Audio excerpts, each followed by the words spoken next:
Casemiro's meant to be finished. I've said it myself. Saw games where he was miles off the pace. The talk was that his legs has gone. But he's put in a run of form lately and walked into the City ground into a Sean Dyche fight at the weekend against a midfield full of legs, full of energy, alongside Bruno Fernandes, who doesn't supposedly have the discipline to play in a midfield too.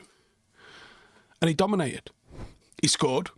He got involved in 19 duels, 11 aerials. He won 3 tackles. He had 3 key passes, 82 touches of the ball, 82% pass completion with 51 passes. He gave an edge to United when it got scrappy. This wasn't a player hanging on. This wasn't a player that has won it all and is at Old Trafford for a paycheck. This was a central midfielder holding it all together in the exact sort of game people said he couldn't handle anymore. Now, Casemiro arrived in 2022 and immediately reminded us what world-class midfield looked like. There was at times last season where the wheels came off. The system, the injuries, and the legs have gone chorus was loud.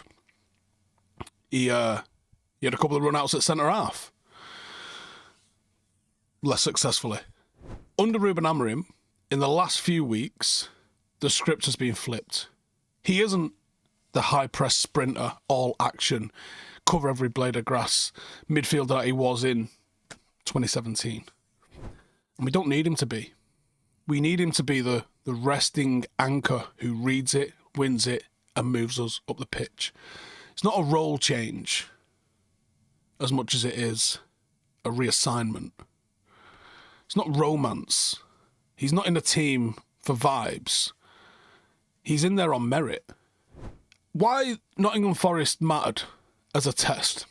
In the preview, we talked about how this would be a scrap built on territory, second balls and set plays. And Forest finished with 41% possession and went early in the channels.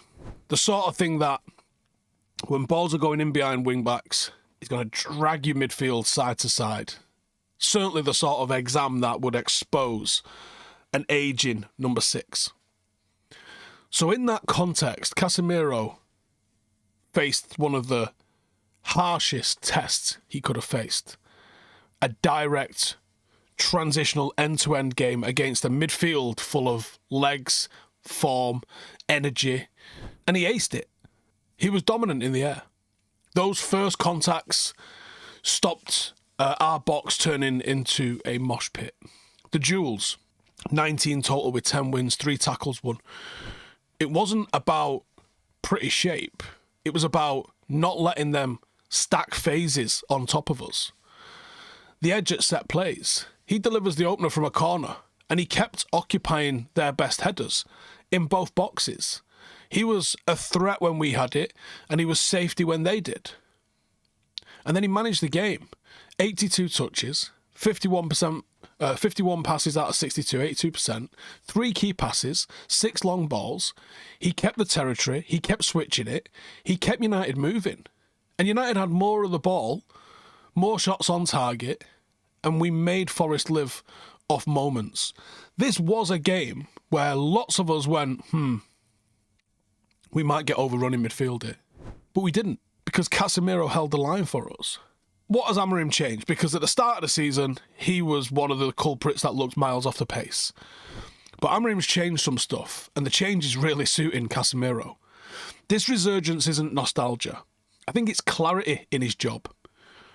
Earlier in his United life and in this season, he was asked to go and press high, and he was asked to go and hunt. And the biggest impact change in the last month for United has been that we are now playing with very much what when we did the Glasner video and you looked at what they were doing in midfield with Wharton. We're kind of doing the same sort of thing. We've shortened his defensive sprinting. We've concentrated his work to just in front of that defensive line where he's elite, where he can read the second ball, where he can defend that back 3 or the D, where he can attack set plays and he can defend set plays. And you can see it in his profile. We're not asking him to do lots of progressive carries. We're not asking him to do loads of dribbling. but he's got sharp forward passing when it's on. And we have a willingness in him to hit diagonals and the ability to hit diagonals. We are deliberately using Casemiro to his strengths. It's not a limitation thing. We're just maximising what he is now instead of wishing for what he was 7-8 years ago when he was at the peak of his powers and one of the best midfielders in the world.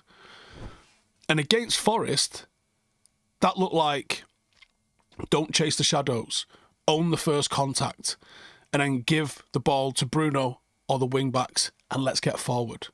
When he did step on, it was calculated because he did do it sometimes. And when it ends with him getting on the end of a set piece and putting United 1-0 up early in the game. And the numbers tell that story really, really well. 1 goal from a 0.21 XG chance, 1 shot on target, 1 off, 2 blocked. He wasn't anchored to the back line. He was still doing what he does, but he was picking his moments rather than charging about the place. And he did tire. Let's be real with ourselves here. He did tire last 10 minutes or so. But he put in such a good performance, I think he was allowed to. Like we've mentioned on the distribution side, 3 key passes, 51 complete passes, 82% completed. There was no vanity touches there. There was lots of 1 and 2 touch circulation and switching it when it was on. And then the defensive actions, that's the highlight for me. 1 clearance, 1 block, 1 interception, 3 tackles won, and just an absolute willingness to get involved in duels. The spreadsheet doesn't show the sheer number of collisions he initiated, so our centre-halves could stay where they are. The 11 aerials does. Now, he lived on the edge. It wasn't a flawless game. He lost the ball 15 times. He gave away 3 fouls. He was dribbled past twice. But sometimes that's the bill that you have to pay when you're trying to contest everything. And you are in a midfield matchup where you could have got overrun. That's what makes it so impressive. Not that it was easy, but it was hard and he lived up to the task. And one thing that really does matter, Sells completed 9 out of 30 passes because Forest were trying to go long and turn it into a second ball game from their goalkeeper. A little bit like what we've been doing Laments recently. And Casemiro's job was to meet that storm. And he did. Now, the on-ball angle that I think some people have been missing when they look about what he does, or maybe they just look at the stats and see how many passes we completed or how many times he lost the ball. People like to make this purely about legs or about decision-making or possession. The football says decision-making and range is what he's doing. He's not a carrier anymore. He isn't someone that's going to dribble through the middle, which is a big skill set for a lot of central midfielders at the moment. The 6 attempted long balls with 3 accurate were switches because we was trying to punish the gaps that Forest were leaving where our wing-backs was in space. When you go narrow and compact 4-4-2, the people that have got space and time are the wing-backs, and he was finding those wing-backs. The 3 key passes came from one-touch connections that kept us camped in their half and generated repeatable things, repeatable shots, and even corners. And that was the currency of that game. That's where all of our best stuff came from. It was a set play kind of game.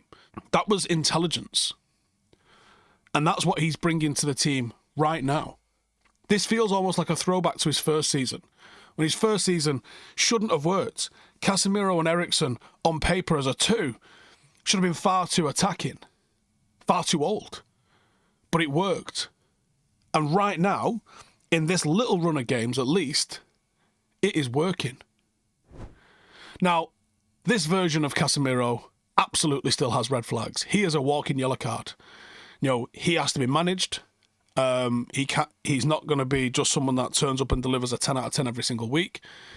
If the game flips into really big transitional spaces for long spells, we can't ask him to win 50-yard foot races. He is not going to win those.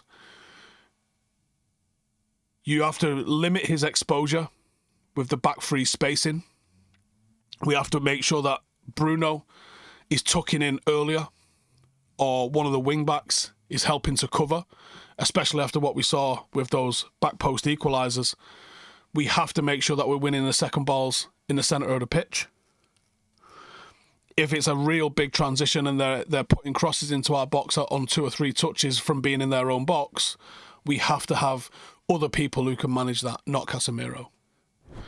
But the trade-off here is that when games get a little bit chaotic, he will raise our floor because he's all about first contact and leadership.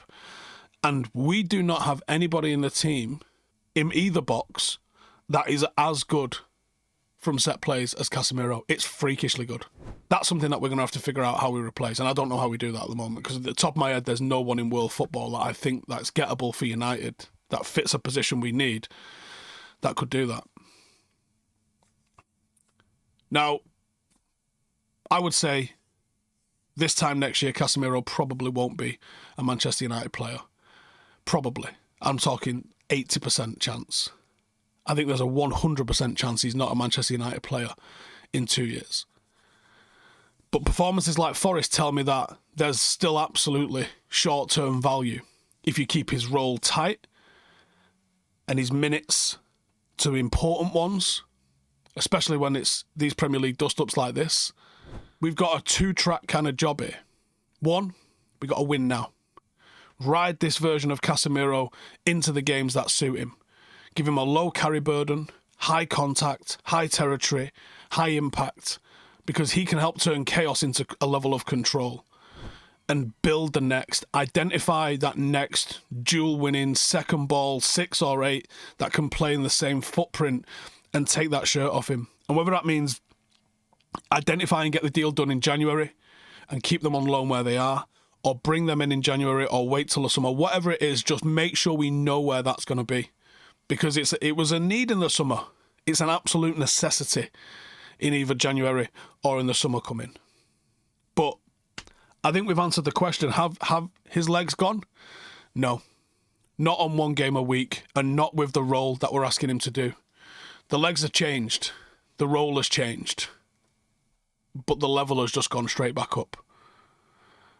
Let me know your thoughts. How impressed have you been with Casemiro in these last few weeks? And who is the ideal replacement? I'll see you in the next one. Hey, thank you for watching the video. If you are new around these parts, then don't forget to subscribe. My channel is proudly supported by my community on Patreon. If you'd like to get a little bit of extra content, a Discord group, meetups, 5-a-side games, weekly podcasts, behind the scenes, and even an occasional bit of transfer news as and when I get it, then for the price of a pint, you can show your appreciation for the content that we make and get some goodies for doing so as well. Check the link in the description or click the button right here. You'll also find all of my socials here too if you want to follow me on any of those platforms. Nice one.